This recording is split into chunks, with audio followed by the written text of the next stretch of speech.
Discipline is totally different. ಇದು ಯೋಗದಲ್ಲಿ ಬೇರೆ 4 ಥರದ್ದು.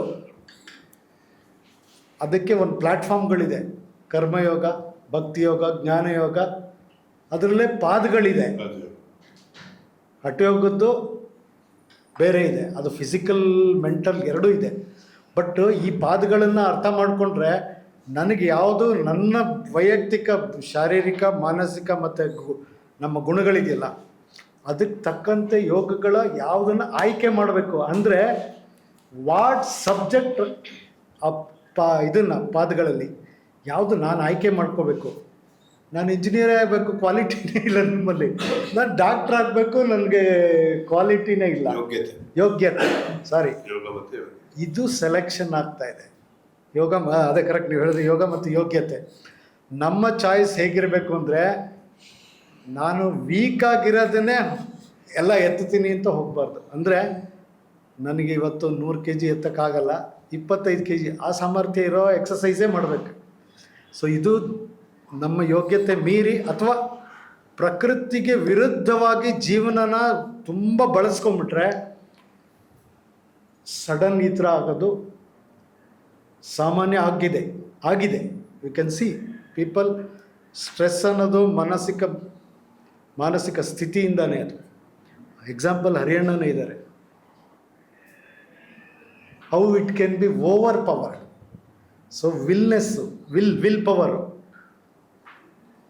ಇದನ್ನು ಸ್ವಭಾವದಲ್ಲಿ ಬೆಳೆಸ್ಕೊಂಡಾಗ ಯೋಗದಲ್ಲಿ ಒಂದು ನೀವು ನನಗೆ 5 ನಿಮಿಷ ಪ್ರಾಣಾಯಾಮ ಅಂದರೆ ಖುಷಿ ಸಿಗಲ್ಲ ಅಂದರೆ ತಲೆನೋವು ಬರುತ್ತೆ ಅಂದರೆ how they are doing it, that not right procedure, right method. ನನಗೆ ಎಷ್ಟೊತ್ತು ನಾನು ಮಾಡಬೇಕು, ಹೇಗೆ ಮಾಡಬೇಕು, ಟೈಮಿಂಗ್ಸ್, ತುಟಿ ಒಣಗಬಾರ್ದು, ಬೆವರು ಬಂದ ತಕ್ಷಣ ನಿಲ್ಲಿಸಬೇಕು, ನನ್ನ ಬಾಡಿ ಸ್ಟ್ರೆಚ್ಚಿಂಗ್ ಮಾಡಿದ್ರೆ ಅತಿಯಾಗಿ ಪೇಯ್ನಾಗಿ ಫ್ಯಾಟಿಕ್ ಆಗಿ ಅಲ್ಲೇ ಸ್ಟ್ರೆಚ್ ಆಗಿ ನಿಂತ್ಕೊಂಡ್ಬಿಡಬಾರ್ದು. ಇದೆಲ್ಲ ಇದೆ. Forward bending, backward bending, side bending, ಯಾವಾಗ ಟ್ವಿಸ್ಟಿಂಗು, ಅದು ಒಂದು ಮೆಥಡ್ ಇದೆ. ಒಂದೊಂದಕ್ಕೂ ಒಂದೊಂದು ಶಿಫ್ಟ್ ಆಗಬೇಕಾದ್ರೆ ಆಸನಗಳ ಕ್ರಮ, ವಿಧಿ ನಿಷೇಧ ಅದರಲ್ಲೂ ಇದೆ. ಲೋಯರ್ ಲೋಬ್ಸಲ್ಲಿ ಉಸಿರಾಟ ಮಾಡಬೇಕಾ, ಮಿಡ್ ಲೋಬಲ್ಲ, ಅಪ್ಪರ್ ಲೋಬಲ್ಲಿ, ಬ್ಯಾಕ್ವರ್ಡ್ ಬೆಂಡಿಂಗಲ್ಲಿ ಏನು ಮಾಡಬೇಕು, ಎಲ್ಲಿ ಹಿಡಿದು ನಿಲ್ಲಿಸಬೇಕು, ಮಾಡಬಾರ್ದು. ಅಂದರೆ ಅಭ್ಯಂತರ ಕುಂಭಕ, ಬಾಹ್ಯ ಕುಂಭಕ, ಇದೆಲ್ಲ ಇದೆ.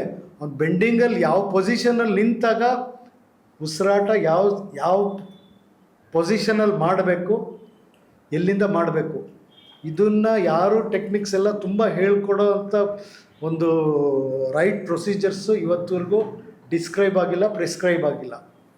These are all factors.